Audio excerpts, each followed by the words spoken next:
शिर्डी नाशिक महामार्गावर दुपारच्या सुमारास भीषण अपघात झाला असून या अपघातामध्ये एका व्यक्तीचा जागीच मृत्यू झाला।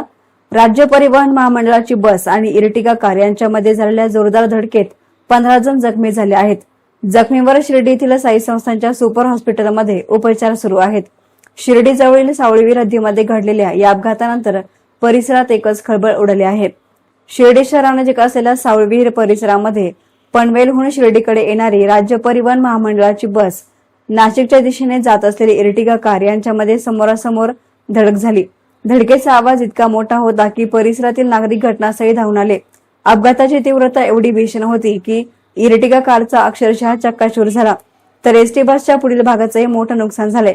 अपघातात कारमधील एका व्यक्तीचा जागीच मृत्यू झाला, तर बस आणि कारमधील मिळून 15 जण जखमी झाले आहेत। जखमींना गंभीर दुखापत झाल्याची माहिती समोर आली आहे। तर अपघातानंतर घटनास्थळी मोठी गर्दी झाली होती। स्थानिकांनी तात्काळ धाव घेत जखमींना वाहनामधून बाहेर काढण्यास मदत केली।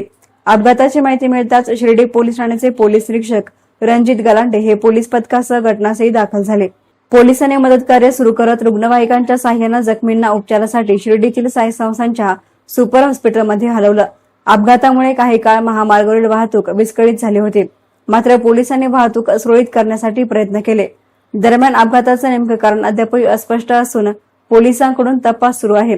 प्राथमिक माहितीनुसार भरधाव वेग आणि वाहनावरील नियंत्रण सुटल्यामुळे हा अपघात झाला असावा अशी शक्यता व्यक्त केली जात आहे। मात्र तपास पूर्ण झाल्यानंतरच अपघाताचं खरं कारण समोर येईल। शिर्डी नाशिक महामार्गावरील सावळीवीर परिसरामध्ये झालेल्या या भीषण अपघातानं पुन्हा एकदा महामार्गावर सुरू असणाऱ्या रस्त्यांच्या अर्धवट कामांचा प्रश्न पुन्हा एकदा ऐरणीवर आला आहे। एका व्यक्तीचा मृत्यू आणि 15 जण जखमी झाल्यामुळे परिसरात हळहळ व्यक्त होत आहे। अपघाताचं नेमकं कारण शोधण्यासाठी शिर्डी पोलीस अधिक तपास करत आहेत। एसआर मीडियासाठी कॅमेरा पर्सन साई सुराळे, शिर्डी।